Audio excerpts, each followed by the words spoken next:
গত বছর আইপিএল এর প্রথম ম্যাচেই মুখোমুখি হয়েছিল চেন্নাই সুপার কিংস এবং রয়্যাল চ্যালেঞ্জার্স বেঙ্গালুরু। সেই ম্যাচটার কথা নিশ্চয়ই আপনার খুব ভালোভাবে মনে আছে, কারণ সেই ম্যাচে মুস্তাফিজ দুর্দান্ত পারফর্ম করেছিল চেন্নাই সুপার কিংস এর জার্সিতে। চারটা উইকেট নিয়েছিল এবং Royal Challengers Bengaluru top order ধসিয়ে দিয়েছিল। কার কার উইকেট নিয়েছিল? বিরাট কোহলির উইকেট নিয়েছিল, ফাফ দু প্লাসির উইকেট নিয়েছিল, ক্যামেরন গ্রিনের উইকেট নিয়েছিল এবং রজত পাতিদারের উইকেটটাও সে নিয়েছিল। 4 ওভার বল করে 29 রান খরচায় 4টা উইকেট নিয়েছিল কাটার মাস্টার মুস্তাফিজুর রহমান এবং সেই ম্যাচটা জিতেছিল চেন্নাই সুপার কিংস। এবারের আসরে চিপকে চেন্নাই সুপার কিংস এর ঘরের মাঠে রয়্যাল চ্যালেঞ্জার্স বেঙ্গালুরুর কাছে হেরে গেল সিএসকে। এই ঘটনা ইতিহাসে ঘটেছে একবার, সেটা 2008 সালে, অর্থাৎ আইপিএল এর প্রথম আসরে চেন্নাইয়ের ঘরের মাঠে রয়্যাল চ্যালেঞ্জার্স বেঙ্গালুরুর কাছে হেরে গিয়েছিল সিএসকে, চেন্নাই সুপার কিংস। এরপর 8 ম্যাচে আর কখনো চিপকে রয়্যাল চ্যালেঞ্জার্স বেঙ্গালুরু হারাতে পারেনি চেন্নাই সুপার কিংসকে। এবার তারা আসলে হারালো এবং ওভারঅল যে রেকর্ড সেটাও সিএসকে পক্ষেই ছিল। দুই দলের যে মুখোমুখি সাক্ষাতের হিসেব, সেখানে সিএসকে 22 ম্যাচ জিতেছে, আরসিবি জিতেছে অর্ধেক 11 ম্যাচে।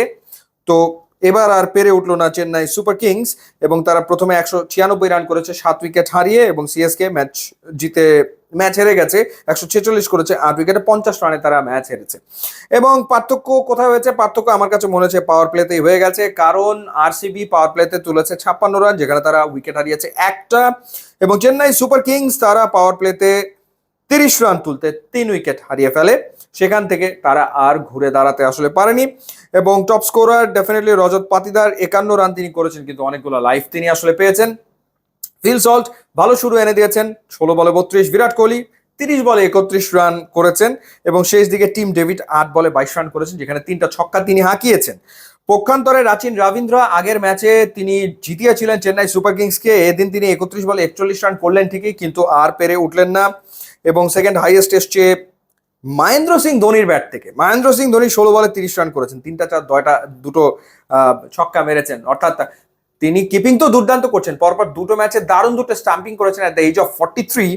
সেটা তিনি করছেন বটে, ব্যাটিংটাও ভুলে যাননি, সেই প্রমাণও ধোনি আসলে দিলেন। 16 বলে 30 রান, দর্শকরা আনন্দে আত্মহারা হয়ে গেল। যদিও সিএসকে ম্যাচ হারলো, তারপরে তারা আনন্দ করেছে, কারণ ধোনি 3টা চার এবং দুটো ছক্কা মেরেছে। 187 স্ট্রাইক রেটে মহেন্দ্র সিং ধোনি এখনো ব্যাট করতে পারেন, কিন্তু তাতে আসলে পরাজয়ের ব্যবধান কমেছে, আর লাভের লাভ কিছুই হয়নি।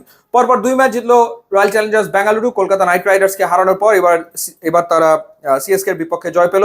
আর চেন্নাই সুপার কিংস আগের ম্যাচে তারা মুম্বাইয়ের বিপক্ষে জয় পেয়েছিল, এই ম্যাচে তারা আসলে হেরে গেল। যাই হোক, মুস্তাফিজের কথা প্রচন্ড রকম ভাবে মনে পড়ছিল ওই ম্যাচটার কারণে। ইউটিউব ইনস্টাগ্রাম লিঙ্ক দেওয়া আছে, আপনারা যোগ দিলে খুবই খুশি হবো। And thanks for watching.